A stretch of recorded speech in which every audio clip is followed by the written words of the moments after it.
So দেখতে পাচ্ছি যে রেল মিউজিয়াম হাওড়া। তো এখন রেল মিউজিয়ামের ভেতরে প্রবেশ করব। তবে এখানে টিকিট কাউন্টার টাইম হচ্ছে, পরিদর্শনের টাইম হচ্ছে সকাল 8টা থেকে রাত্রি 8টা পর্যন্ত। প্রবেশ টিকিট 30 টাকা। তো 30 টাকা দিয়ে অলরেডি আমি টিকিট কেটে নিয়েছি। তো টিকিট কাটার পরে এখানে ভেতরে প্রবেশ করবো আস্তে আস্তে। দেখো ওয়েলকাম টু আমাদের ব্লগ, আমাদের ভিডিওতে তোমাদের স্বাগত। তো এখন আছি হাওড়া রেল স্টেশনের একদম খুব কাছে একটা সুন্দর প্লেসে, সেটা হচ্ছে রেল মিউজিয়াম। অর্থাৎ রেলের যে যন্ত্রাংশ বা পুরনো যে যন্ত্রাংশ বা যেগুলো কাজ একদমই হয় না, সেই যন্ত্রাংশ নিয়ে একটা পার্ক তৈরি করা আছে হাওড়া রেল স্টেশনের একদমই পাশে। তো এখানে টিকিট মূল্য হচ্ছে 30 টাকা। তো ভেতরে প্রবেশ করেছি, তোমাদের দেখাবো ঘুরিয়ে কি আছে না আছে পুরো ডিটেলস। সো কীভাবে আসতে হবে সে পুরো ডিটেলস এই ভিডিওতে থাকবে। সিনেমাটিক শট দেখে নাও, তারপরে দেখাচ্ছি।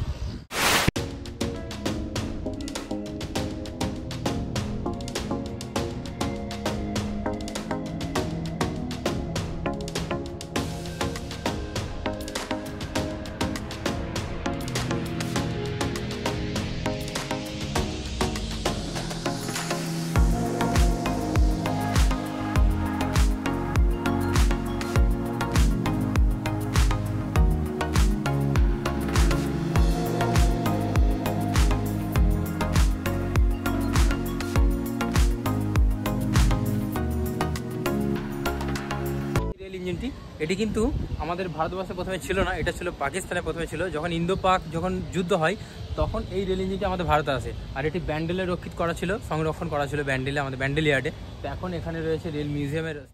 তোমাদের এখানে হয়তো ওপরে ওঠা যাবে না, বাট সাইডগুলো তোমাদের ঘুরি ঘুরি দেখাবো। এখানে আছে ইস্ট পাকিস্তান রেলওয়ে, আর এটা উর্দু ভাষা, এটা ইংরেজিতে মেনশন রয়েছে। ভাই এটা পাকিস্তানের রেল। আমি এখন সেই পাকিস্তানের রেলে আছি, মানে পাকিস্তানের যে রেল ছিল আগে, সেই রেল ইঞ্জিনের উপরে উঠেছিলাম আর জাস্ট নামলাম। অনেকটা বড় রেল, আর চাকাগুলো দেওয়া গেছে তোমরা একবার, দিকটা বড় বড় চাকা। আমরা ওই ভেতরে এবার পার্কের, এটা পার্কের সাইডটা, এই সাইডে সেরকম মানে খুব একটা আসে না সবাই এই সাইডটা, ব্যাক সাইড বলতে পারো।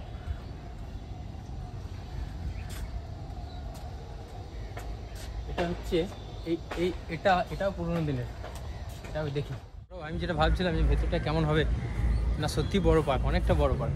আর এই জায়গায় আসতে গেলে কিছু না, জাস্ট হাওড়া স্টেশন আসলাম। হাওড়া স্টেশন আমরা সকলেই জানি, হাওড়া স্টেশন থেকে বেরিয়েই ডান দিকেই কিন্তু এই পার্ক পড়বে, একদম ডান দিকে। এখানে আসবো বলে প্ল্যান করছিলাম, অনেকদিন ধরেই আসবো প্ল্যান করছিলাম, বাট টাইম হয়ে উঠছিল না। তো এগুলো সত্যি বলতে টাইম মানে স্পেশাল করে হয়তো আসা সম্ভব না, কোনো কাজ থাকলে সেই কাজের জন্য আসলাম, তারপর আবার এখানে আসলাম, এটা হতে পারে। এখন যেখানে রয়েছি এটা হচ্ছে আমার বাঁ দিকে আছে হাওড়া স্টেশন। এই যে এটা হচ্ছে হাওড়া স্টেশনের রেপ্লিকা আর কি, অ্যাকচুয়ালি এটা রেপ্লিকা, মানে হাওড়া স্টেশনের মতো করা আছে, দেখতে অনেকটা হাওড়া স্টেশনের মতো লাগছে। ওই যে হাওড়া লেখা রয়েছে এখানে। এটা নো স্মোকিং জোন। দূর থেকে দেখে তোমাদের এটা মনে হবে এটা হাওড়া স্টেশন, কারণ এটা মানে হাওড়া স্টেশন যেরকম অরিজিনালি দেখতে, ঠিক সেই রকমই দেখতে লাগছে হাওড়া স্টেশনের মতনই। রেলগেট জানি, রেলগেট পড়ে, তো যখন ট্রেন আসে রেলগেট পড়ে, এখানে কিন্তু রেলগেট আছে। এই যে রেলগেট এখানে পড়ে যায়, কারণ হচ্ছে এখানে একটা ট্রেন রয়েছে, টয় ট্রেন, যার টিকিট মূল্য হচ্ছে 30 টাকা। 30 টাকা দিয়ে ট্রেনে চেপে পুরো এই পার্কটা তুমি ঘুরতে পারবে চাইলে। আর আমার একদম ওইদিকে দেখো হাওড়া ব্রিজ দেখা যাচ্ছে, তোমরা জানি না দেখতে পাচ্ছ কিনা। দারুণ দেখতে লাগছে, দারুণ পরিবেশ। ফ্যামিলি নিয়ে, গার্লফ্রেন্ডকে নিয়ে এখানে আসা যেতেই পারে। বিকালের দিকে একটা সুন্দর একটা মানে পরিবেশ এখানে হয়। এদিকে জলের ব্যবস্থা রয়েছে, বাথরুমের ব্যবস্থা রয়েছে, সব কিছু ব্যবস্থা এখানে কিন্তু আছে।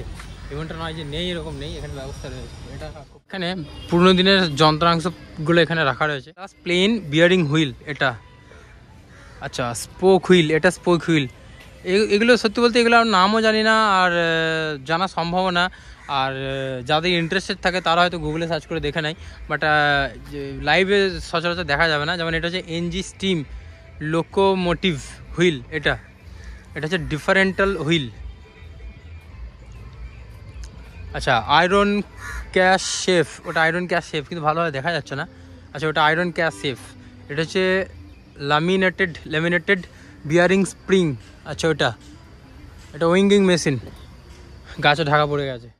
এটা হচ্ছে ব্লুস্টার স্প্রিং। এটা এনফিল স্পাইক, এটা হচ্ছে এটা। এগুলো পুরো ইনফরমেটিভ, মানে নতুন নতুন কিছু জিনিস জানা যায়, কিছু শেখা যায় একটু বাইরে বেরোলে। হয়তো এই 1 ঘন্টা সময় আমার হাতে ছিল বলে আমি এখানে আসলাম, হয়তো না হলে অন্য কোনো দিন হয়তো আসতাম, বাট আমি জানতেই পারতাম না এত জিনিসের নাম, এত জিনিসের যে চোখে দেখা। মানে এই যে আয়রন ক্যাশ শেপ, এটা যে আয়রন ক্যাশ শেপ আমি নামই যাই না, দেখিনি কোনো দিন। রেলের যন্ত্রাংশ সচরাচর দেখাই যায় না, বাইরে থেকে নামও আমরা জানি না। তো বাইরে না বেরোলে কিন্তু কিছু জানা যাবে না, বাইরে বেরোতে হবে, বাইরে বেরিয়ে এক্সপ্লোর করতে হবে, জানতে হবে। জানা মানে শেখার কোনো বয়স হয় না, জানার কোনো বয়স হয় না, জানলে শিখলে কোনো লজ্জা কিছু নেই।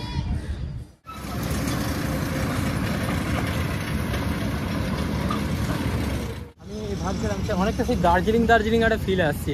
দার্জিলিং গেছিলাম, দার্জিলিংও কিন্তু এরকম টয় ট্রেন ছিল যেখানে পাহাড়ের গা ঘেঁষে ট্রেন যাতায়াত করে, এইরকমই কিছুটা লাগলো। এই যে এখানকার রেল লাইনটা তোমাদের দেখাই একবার, কত সরু দেখো, 1 ফুটও হবে না, 1 ফুট হবে, এটা 1 ফুটের দূরত্ব, এইটুকুর মধ্যে রেলটা যাতায়াত করে। তো দারুণ, কিন্তু দারুণ ইনোভেশন, ভালো। তো এই ভিডিওটা আপাতত এখানে শেষ করছি, দেখা হবে তোমাদের সাথে আবার নতুন ভিডিওতে। Stay tuned, thanks for watching this video, love you all, keep supporting me, B for Biplab.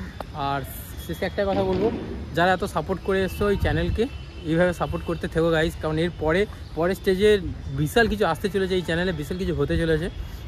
So এটা আমি এখন রিভিল করছি না, কিছুদিন পর আমি রিভিল করব। আর যারা সাথে আছো এইভাবে সাথে থেকো, আর যারা চলে গেছো থ্যাংক ইউ সো মাচ।